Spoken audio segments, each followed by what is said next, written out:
Welcome to the MTBC Telling Our Stories podcast. I am your host, the Associate Pastor here at Mount Tabor Baptist Church, Daniel Nally. And this podcast is us here at MTBC at Mount Tabor sharing our stories. I hope you enjoy your time as you listen to the testimonies and the stories of people of our church. And I hope you share these stories with friends, people that are hurting, people that need encouragement. So let's give a listen to our story for the day.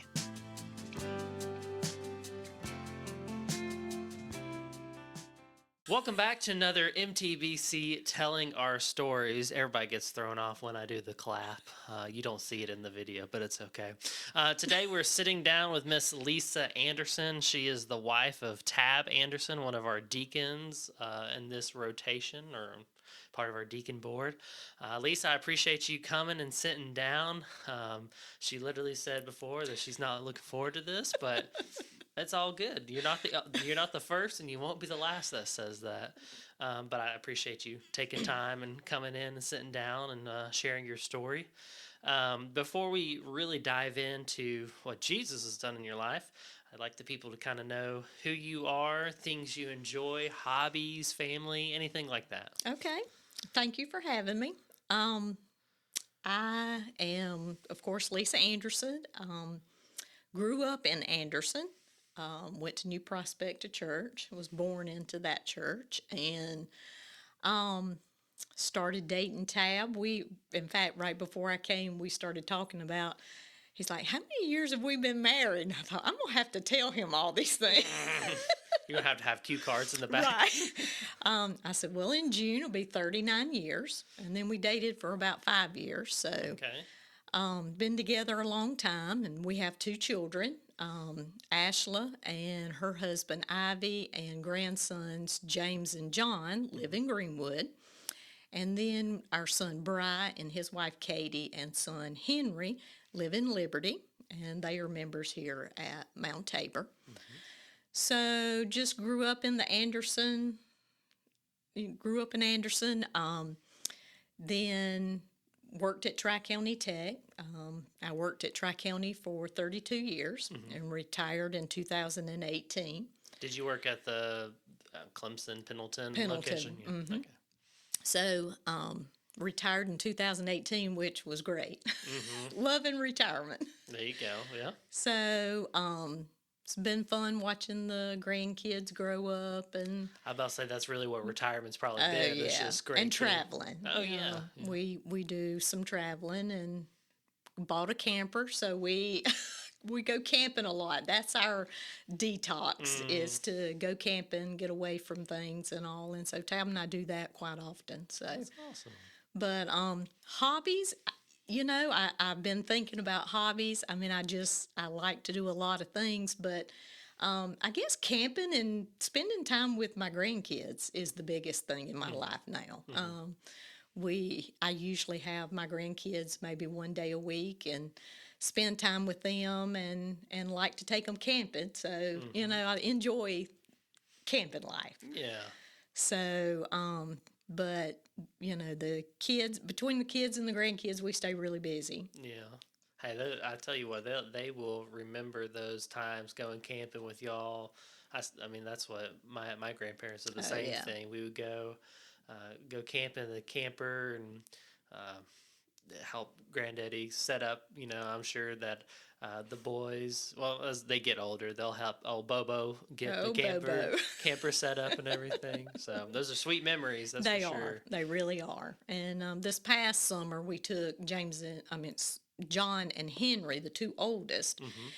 And Tab and I were so worn out by the time we got home, but it was a good trip. They enjoyed it. It's just like, they ran through the woods and played and I bought them Nerf guns, so they shot each other all weekend long with the Nerf guns. That's all you need is the Nerf guns. That's exactly right. That's awesome. I'm sure went out on the boat a little bit. We did. Yeah. We took them fishing. They enjoyed that. Oh yeah, can't be with Bobo if you don't go fishing. That's exactly right.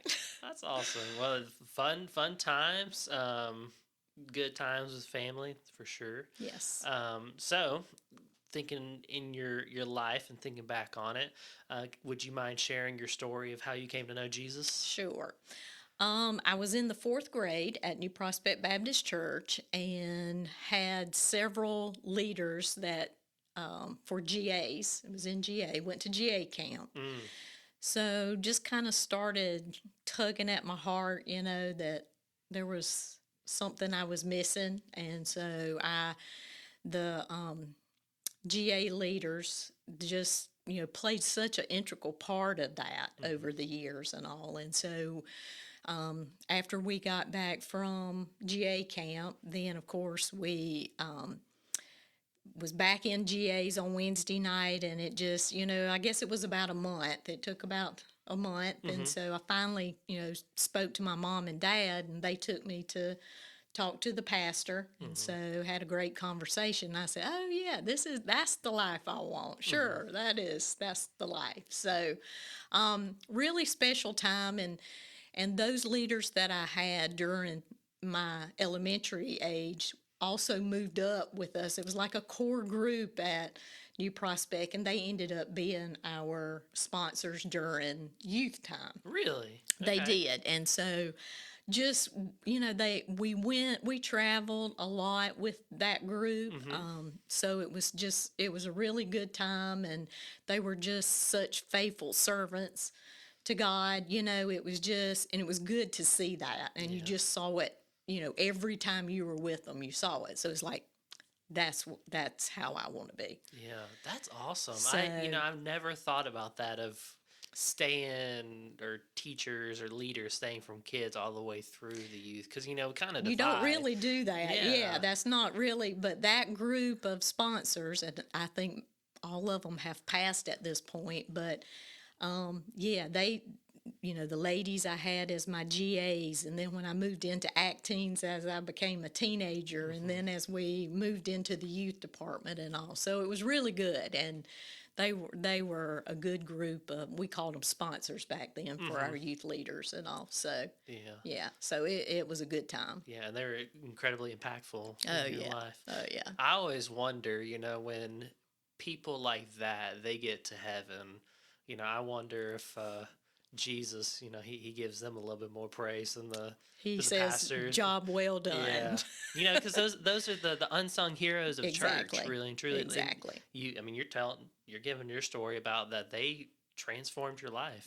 exactly. Yeah. Yeah. Now, kind of going off, is that part of the reason why you and Tab um, wanted to serve in youth group and youth department? Because when I got here, y'all had been serving many years before I Yes. even got here, Yes. and served a few years while I was here. So do you think that was part of it, of It why? probably had something to do with it. Never really thought about it, but when we were at New Prospect, Tab and I taught second grade, and so we did that for many years at New Prospect, and so when we made the move to Mount Tabor, Hmm.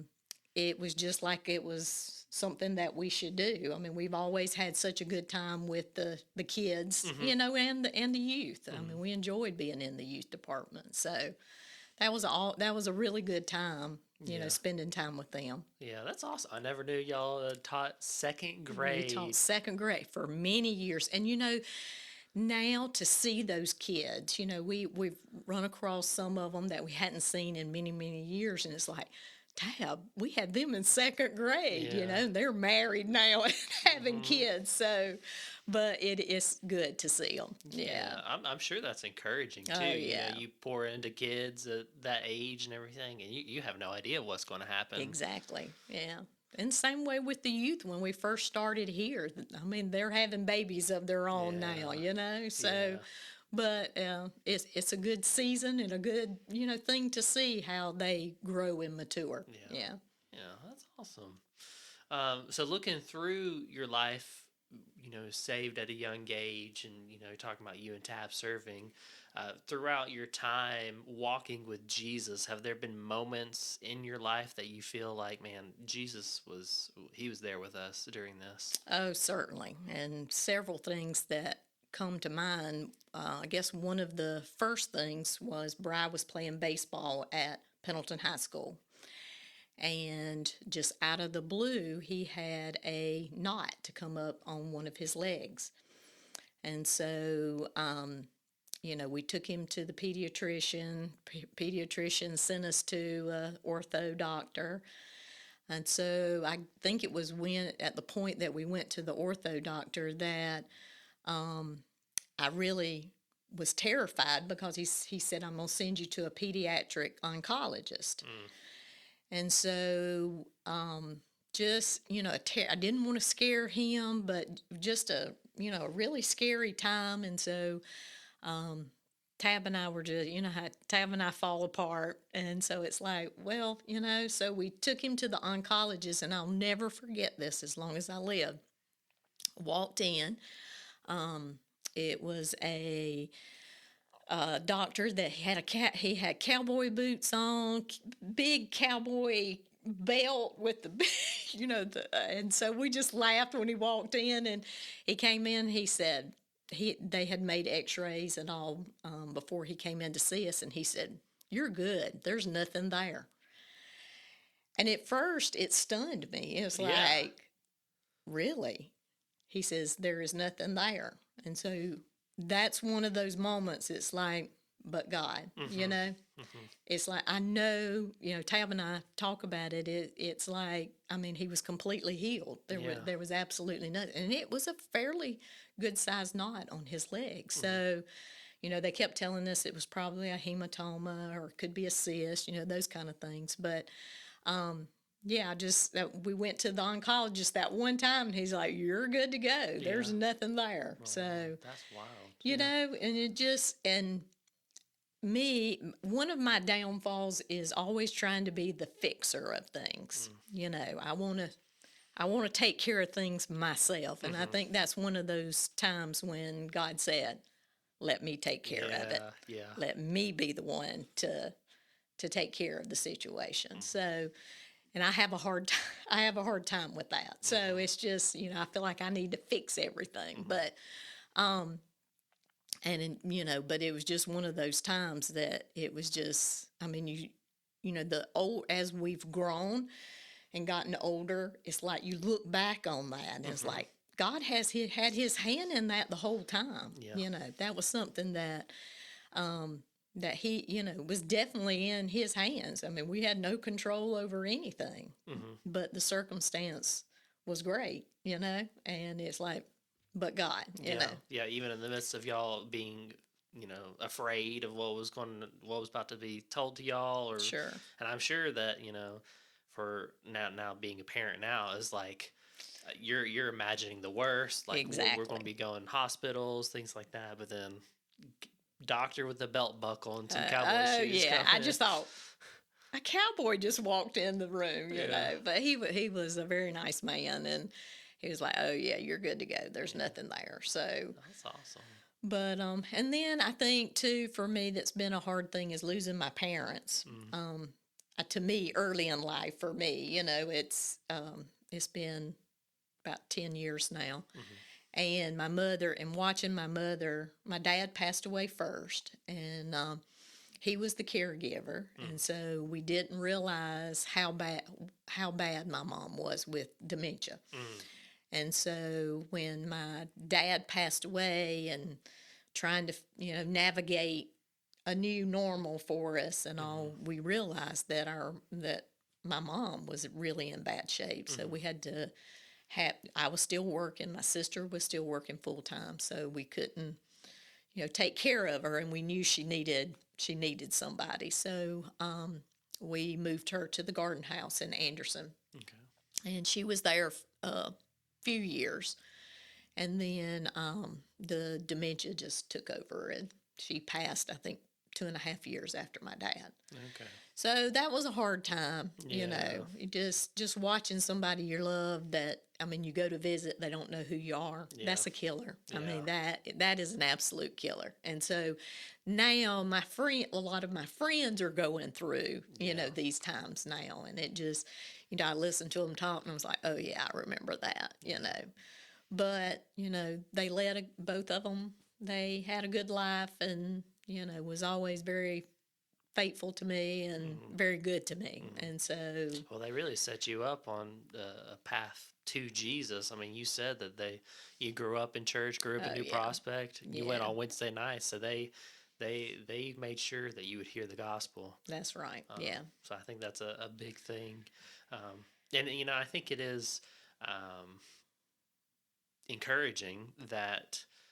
You're able to be an encourager for your friends now. You yeah, know, like you said, there are a lot of people here at Mount Tabor that are going through that similar situation, right, and you know, you know exactly how they're feeling. You know exactly. exactly what they're experiencing. You're able to kind of speak into those situations and be there for them. So definitely not easy. No, not an easy time in your life, but Yeah. of course, I haven't led the life that I should have, all these years and all. You know how you always everybody says I've strayed at some point. So, but I know through some things that I went through, I know, God's there for me. I know that if I need Him, I can depend on Him. No, yeah. And so that to me, that's a big comfort. He's the one you can trust when you can't fix the situation. That's exactly. But He likes to make sure that I know that I'm not in control. That's right. Give the reminder. Yes. Lisa, I got this. Yeah. You got to step away. Just calm down. Just calm I mean, down. Tab tells me all the time, Lisa, just calm down. I said, okay. I bet that's just infuriating. It really is. Just calm down. No, I have got to fix it. So. Yeah. Well, thinking through these situations, have there been verses that have popped up through God's word that kind of helped you through, walking with your mom with dementia, through that and through the situation with Bry?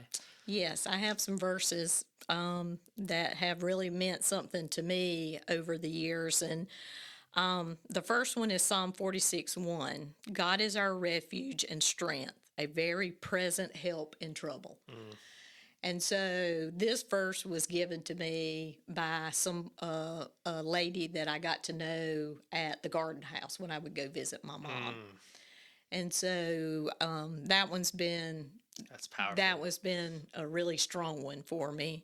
And then Romans 8:28, as we know that for those who love God, all things work together for good for those who are called according to His purpose. And so with that helps me to say it's not about my purpose, it's about His purpose, what He wants me to do and all. And so, and then my final one, the one that I knew someone going through cancer at Tri-County Tech and passed away, and her favorite verse was Psalm 46:10, which is something that she always told us when we were working together. And this was probably the first person that I had ever been close to that had cancer and passed away shortly after. And this has been 30 years ago. And this was the verse, Psalm 46:10, be still and know that I am God. I will be exalted among the nations. I will be exalted in the earth. And so that has always stuck with me. And actually, I was out on maternity leave with Bri when she passed away. And so it's been 30 years ago, and that still sticks with me. She would walk through the office at work, and that was her verse. And she, be still and know. Yeah. So those have been my go-to verses. Yeah. That's powerful when you think about a lady walking through cancer and her verse is, I know who God is. That's right. I'm just going to be still. That's exactly right. She she was such a faithful servant to Him. Yeah. And then even at the end, that latter part of that He'll be exalted in the nations. Right. It's almost like her story. She knew that God would use. Right. Wow, you read that. I got the cold chills down the spine. I'm telling you, yeah. That's It's powerful. just so just knowing her and knowing her testimony is like I know that verse. Yeah, you've seen it. I've seen that Yeah. verse, and so that's just been powerful for me. Yeah. Yeah. I also think of that first psalm passage you read that you said that someone shared it when you went to go visit your mom in the garden house. So even in the midst of you walking into probably a situation you didn't enjoy every time, Right. you didn't know what was going to happen. Right. God met you there. God's word literally met you where you were in the midst of Yeah. the tough Oh stuff. yeah. Oh yeah. I wholeheartedly believe that. Yeah. And this lady was probably 90 years old. Oh, really? Yeah. Oh, wow. And she had the mind of a 30-year-old. I Yeah. mean, she was a joy to talk with. Yeah. Hmm. I think it's so cool just hearing your story of all the people God's put in your path. Oh Just yeah. kind of not really randomly. Obviously, we know Oh that yeah. God did it, but still, thinking about younger age that you had these sponsors that are with you through these Oh years, yeah. and then these people that you work with, and this lady you meet when you're going to visit your mom. I don't know, just Yeah.